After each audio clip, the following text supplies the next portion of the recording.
নমস্কার, সৈকত ফটোগ্রাফি এডুকেশনে আপনাদের স্বাগত। আজকের বিষয় হলো how to make money in photography, অর্থাৎ ফটোগ্রাফি করে কি করে পয়সা ইনকাম করা যায়।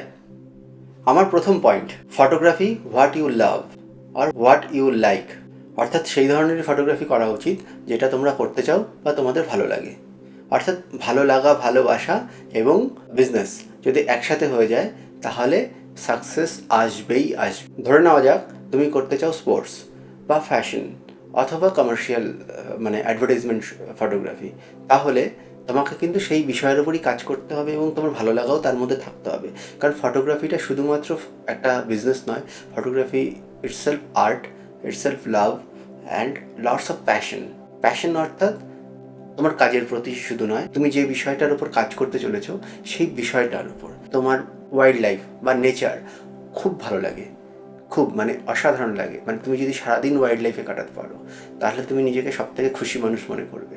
যদি সেরকমই হয় তাহলে ডেফিনেটলি ওয়াইল্ড লাইফ ফটোগ্রাফি তোমার জন্য। এই জিনিসটা বুঝতে হবে যে তোমার ভালো লাগা বা ভালোবাসা কোন জনারের ফটোগ্রাফির ওপর আছে। তো বিষয়টা নির্বাচন করাটাও একজন সফল ফটোগ্রাফারের জন্য খুব প্রয়োজনীয়। অর্থাৎ তোমার যদি ভালো নাই লাগে যে ধরনের ফটোগ্রাফি করতে, শুধু পয়সা ইনকাম হবে বলে তুমি ফ্যাশন করতে চলে গেলে, বা তোমার স্পোর্টস ফটোগ্রাফি ভালো লাগে না, বা অতটা তুমি প্যাশনেট নও স্পোর্টস নিয়ে, বা তুমি স্পোর্টস ফলোই করো না, তুমি চলে গেলে স্পোর্টস ফটোগ্রাফি করতে, কারণ স্পোর্টস ফটোগ্রাফি করলে অনেক ট্রাভেল করা যায় বা অনেক পয়সা ইনকাম করা যায় বা লোকে ওয়াও ওয়াও বলবে, এই জন্য নো, করো না।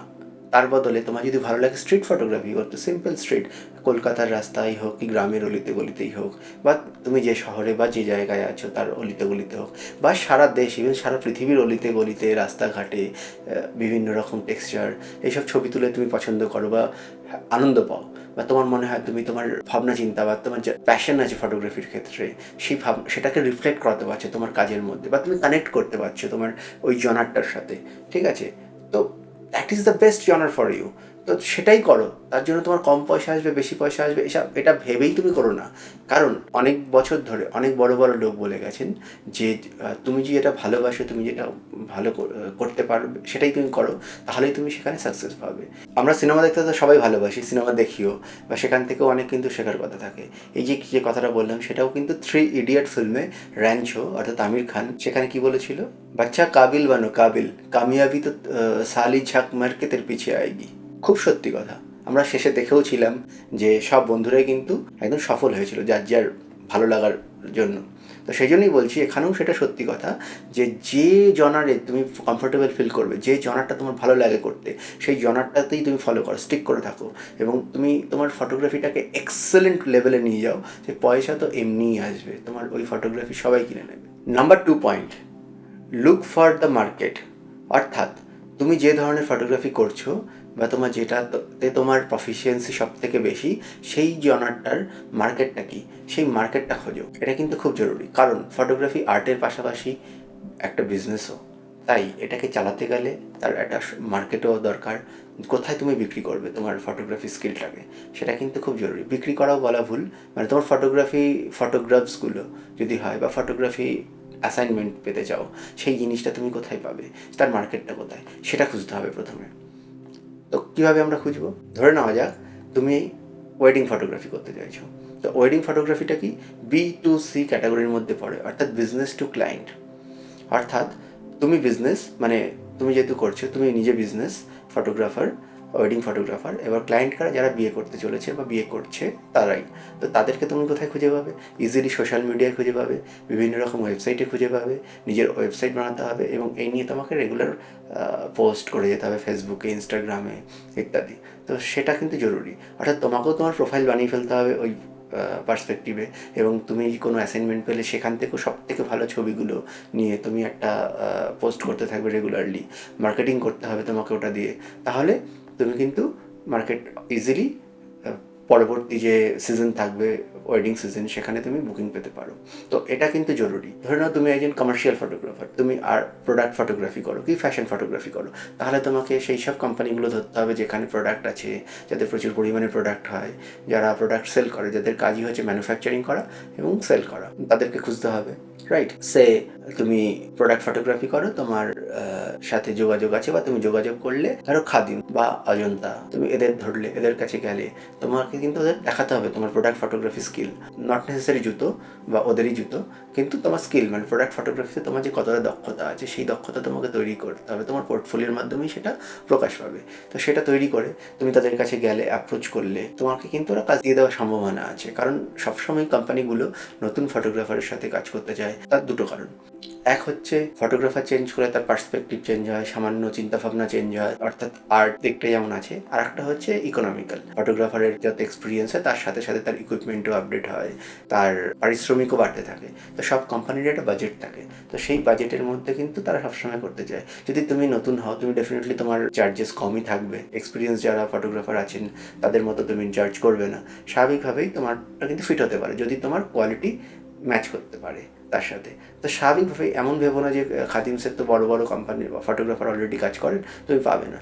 তুমিও পেতে পারো, কারণ সবসময় বড়োর সাথে ছোটো কাজও ওদের থাকে, বিভিন্ন রকম থাকে। আমি নিজে কাজ করি, আমি জানি যে একটা বড় ব্র্যান্ডেও যেমন আমি কাজ করি, যখন বড় ব্র্যান্ডের হয়ে কাজ করি, ওরা আমাকে কিছু ছোটো বা মাঝারি সেগমেন্টের কাজ দেয়। যখন অনেক বড় মানে ওদের ধরো ইয়ারলি একটা ক্যাম্পেন হচ্ছে, ওরা বম্বে থেকে বড় বড় ফটোগ্রাফার দিয়ে শ্যুট করি নেয়, দাব্বু রত্নানি হোক, অন্যান্য যত বড় ফটোগ্রাফার আছে, আর নাম করছি না, এরকম ধরনের সমস্ত বড় ফটোগ্রাফার দিয়ে ওনারা কিন্তু করেই নেন। কিন্তু তা বলে কি আমাকে কাজ দেয় না? দেয়, আমাকে সারা বছরের কাজগুলো আমি করি, কারণ আমি দাব্বু রত্নানির মতো বা ওদের মতো অত বড় নই, বা বম্বেতে আমি কাজ করি না, কিন্তু বাকি দিকগুলো তো আমি করতে পারি। তো সেই জন্য আমাকে কিন্তু দেয়। স্বাভাবিকভাবেই এই জায়গাটা কিন্তু ওপেন হয়েই রয়েছে। আবার ধরা যাক তুমি স্ট্রিট ফটোগ্রাফার, খুব সুন্দর স্ট্রিট করো, স্ট্রিট লাইফ তুলে ধরো, এবং স্ট্রিটে যে সাধারণত সবাই আমরা চোখের সামনে যেটা ঘটছে, তুমি সেটাকে তোমার একটা ডিফারেন্ট অ্যাঙ্গেলে দেখো, ডিফারেন্ট পার্সপেক্টিভ, এবং ওটাই লোকে কিনতে চায়। তুমি যদি সেই জায়গাটা তৈরি করতে পারো, তোমার স্কিলটাকে যদি তুমি ডেভেলপ করতে পারো ওখানে, তবে কিন্তু বিভিন্ন কোম্পানি কিনে নেবে, বিভিন্ন আর্ট গ্যালারি তোমার ছবি কিনে নেবে,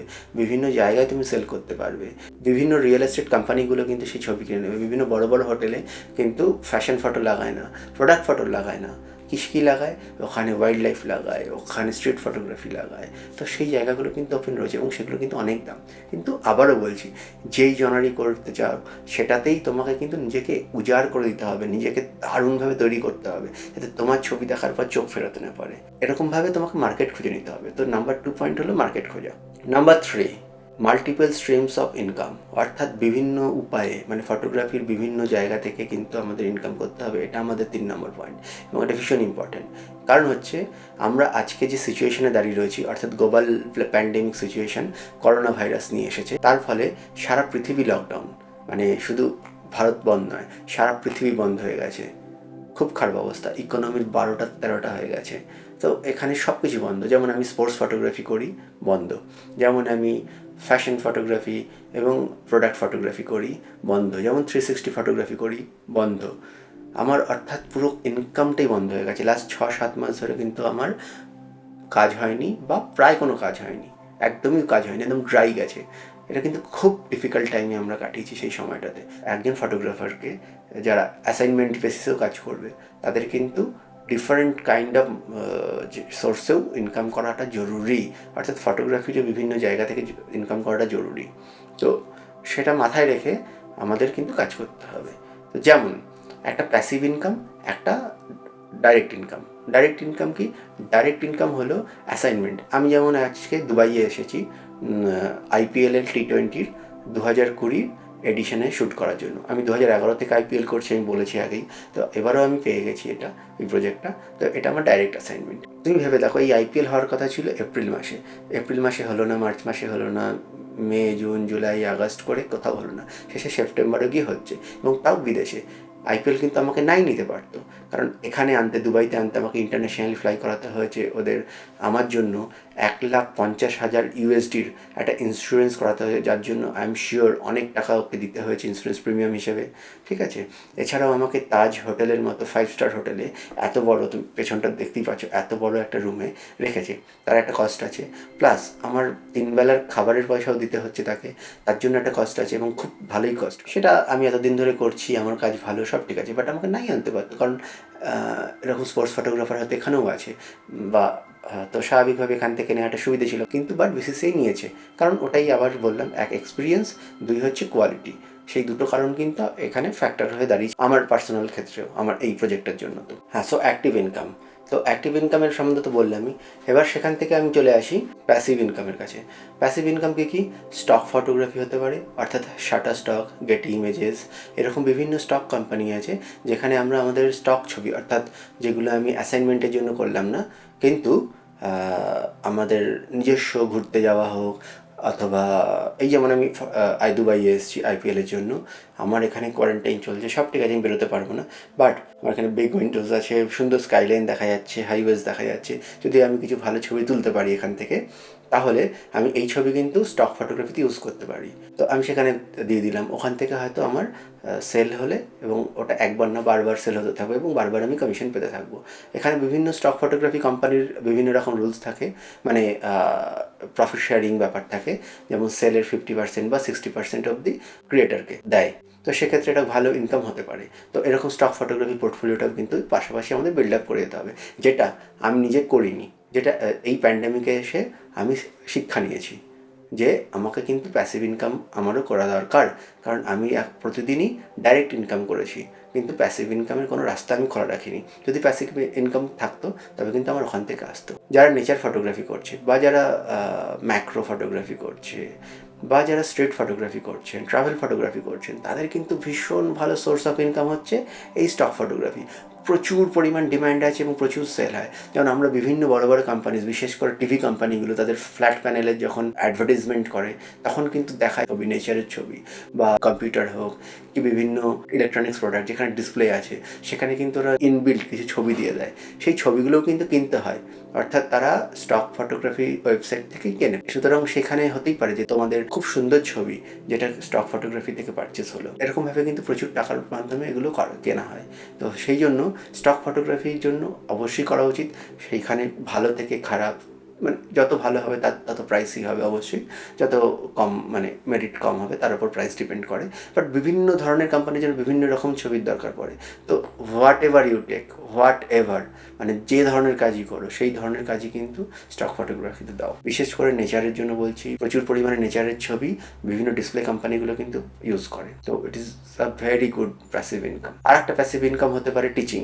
মানে অনেক বড় ফটোগ্রাফারই আছেন যারা প্রচুর লক্ষ লক্ষ টাকা হয়তো চার্জ করেন assignment fees, but still they teach, কারণ তাদের এই টিচিংয়ের মাধ্যমেও অনেকটা টাকাই তারা ইনকাম করেন, হয়তো 10-20% তাদের টোটাল ইনকামের আর্ন করেন, কিন্তু সেটা করেন। কারণ আমি তো শুধু বসে থেকে কোনো লাভ নেই, কারণ অ্যাজ এ বিজনেস আমি যদি বসে থাকি আমি আর্ন করবো না, কিন্তু এক্সপেন্সেস আমার সেমই থাকছে। তা আমি করতাম না, এটা আমার ভুল, তাই জন্য আমি ভুল থেকে শিক্ষা নিয়েছি। তো শিক্ষা নিয়ে আমি ইউটিউব চ্যানেল স্টার্ট করেছি। Everything is free over here, but তোমাদের সাপোর্ট, লাভ, এটাই আমাকে হয়তো ভবিষ্যতে গ্রো করতে সাহায্য করবে, এবং এখান থেকেই হয়তো আমি অ্যাড রেভিনিউ পাবো, বা হোয়াট এভার, আমি জানি না কী হবে না হবে।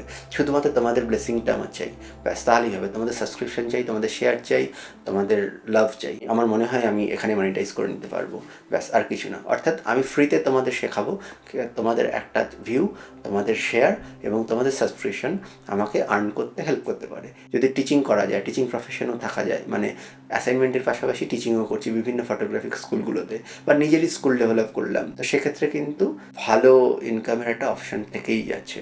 তো এটাও একটা প্যাসিভ ইনকাম। আর একটা ইনকাম হতে পারে যেটাতে 1-to-1 সেশন করা, মানে আমি যেমন বলছি যে কিভাবে ফটোগ্রাফি থেকে ইনকাম করা যায়, এটারই ডিটেল, মানে একদম কোম্পানি টু কোম্পানি ধরে কাকে কন্ট্যাক্ট করবো, এইভাবে সব কিছু দেখিয়ে দিয়ে করা যেতে পারে, এটাও প্যাসিভ ইনকাম। আর একটা ইনকামও হতে পারে যে যারা নতুন স্টার্ট করছে তারা বিভিন্ন বড় ফটোগ্রাফারদের অ্যাসিস্ট করতে শুরু করলো, তাহলে কি হবে, শেখাও হলো, প্লাস অ্যাসিস্ট্যান্স ফিজ হিসেবে সামান্য কিছু টাকাও বড় ফটোগ্রাফাররা দেন, সেখান থেকেও ইনকাম জেনারেট হলো। তো এইরকম বিভিন্ন রকম ফটোগ্রাফি রিলেটেড বিভিন্ন রকম প্যাসিভ ইনকাম আমাদের চালিয়ে যেতেই হবে, যাওয়া উচিত বলেই আমার মনে হয়। 4 নম্বর পয়েন্ট, এটা ডিরেক্টলি রিলেটেড নয়, কিন্তু 4 নম্বর পয়েন্টটাই হচ্ছে take care of the photography business. অর্থাৎ আমি যে ফটোগ্রাফি বিজনেসটা করছি সেটার যত্ন নেওয়ার দায়িত্ব কিন্তু আমার। কিভাবে? ট্যাক্স এবং লিগাল হেল্প, এই দুটো জায়গাটা কিন্তু আমরা অ্যাভয়েড করে যাই বা ভাবি আমাদের কিছু হবে না, কিন্তু এটা আমাদেরও দরকার, খুব বেশি পরিমাণ দরকার। তো সেই জন্য আমাদের উচিত প্রফেশনাল হেল্প নেওয়া। অর্থাৎ তোমার পাড়াতে বা তোমার চেনা জানার মধ্যে কেউ যদি চার্টার্ড অ্যাকাউন্টেন্ট বা লয়ার থাকেন, তাকে দিয়ে তোমার ট্যাক্স ফাইল একদম শুরু থেকে, তোমার ফটোগ্রাফি বিজনেসের শুরু থেকে করাও, এবং লিগাল যে কন্ট্রাক্টগুলো হয় সেগুলো তুমি তাকে দিয়ে বানিয়ে নাও। তার জন্য হয়তো সামান্য কিছু খরচ হবে, বাট সেগুলো কিন্তু তোমাকে কোনো না কোনো দিন সেভ করবে। একটা ইনস্ট্যান্স বলি, আমি একটা কোম্পানির জন্য কলকাতায়, রিয়েল এস্টেট কোম্পানির জন্য 360 ফটোগ্রাফি করেছিলাম, অনেকগুলো করেছিলাম। তো আমাকে কিছু টাকা দিয়েছিল, আর বেশিরভাগ 70% টাকাই আমার আটকে রেখেছে, এবং সেটা 1 বছর 1.5 বছর হয়ে যাওয়ার পরে যখন দিচ্ছে না, তখনও যখন আমি একটু বেশি পরিমাণে প্রেশার দিই, তখন ওর বলছে দেবো না, যাও কী করবে। আমি তখন বলেছিলাম আমি লিগাল হেল্প নেবো। তো বলেছিল হ্যাঁ হ্যাঁ অনেক কিছু হয়ে যাবে, বাট আমি লিগাল হেল্প নিয়েছি। আমি কিন্তু কেস ফাইল করেছি, এবং কেস ফাইল করতে তখনই পেরেছি কারণ আমার টোটাল কন্ট্রাক্ট বেসিসে কাজ হয়েছিল, টোটাল আমি কন্ট্রাক্ট বানিয়ে নিয়ে কাজ করেছিলাম। সেই জন্য তার ফলে কী হয়েছিল, আমি কিন্তু উইন উইন সিচুয়েশনে আছি। অর্থাৎ আমার আজকে হয়তো এখনও প্রবলেমটা সলভ হয়নি, কিন্তু 2 বছর 3 বছর 4 বছর 10 বছর পরে প্রবলেমটা সলভ হবে। 10 বছর পরে কিন্তু আমি টাকাটা পাবো, যে ডিউটা ছিল সেটা শুধু না, উইথ ইন্টারেস্ট, এতদিন যে আমার টাকাটা আটকে রেখেছিল তার ইন্টারেস্ট সমেত এবং ড্যামেজ ফিজ সমেত আমি পাবো। অর্থাৎ আমি কিন্তু কোনো রকম লস করবো না এখানে। তো সেই জন্য এই কন্ট্রাক্ট বানানোটাও কিন্তু জরুরি। সো এই 4টে পয়েন্টে কিন্তু তোমাকে ফটোগ্রাফি থেকে আর্ন করার জন্য হেল্প করবে। যাওয়ার আগে আমি বলে যাই, সৈকত ফটোগ্রাফি এডুকেশন অবশ্যই লাইক, কমেন্ট অ্যান্ড সাবস্ক্রাইব করতে হবে। Thank you.